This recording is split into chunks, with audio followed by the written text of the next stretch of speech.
ในสถานการณ์ที่เป็นอยู่ขอความร่วมมือจากขี้เหล้าทุกท่านโปรดฟังอีกครั้งคือฟิวขี้เหล้าเฝ้าเมาหลายเฝ้าเมื่อบ้านขอบอกอยู่บ้านมันโกรธมันสั่งอีหลีไปรายงานตัวเดี๋ยวมันโมโหบดีมันโพดอีหลี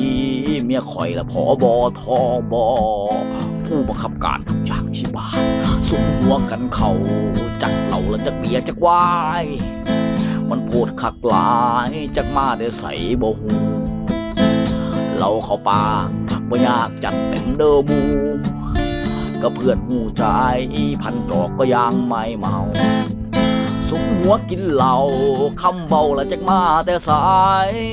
เว้าใหญ่ใส่หมูตอนเมียบ่อยู่คักหลายเมียมาวงแต่โผดเดินด่าผัวซื่อๆมึงคมแต่หมูสัวๆนอกผัวหากินฟิวขี้เหล้าเฝ้าเมาไหลเฝ้าเมื่อบ้านเหตุการณ์บ้านอย่าคานขอบอกมันสั่งผูกอังเอาเขาแล้วเป็นตัวอีหยังมันมีแต่สั่งโอ้ยเนาะพอบอทอบอ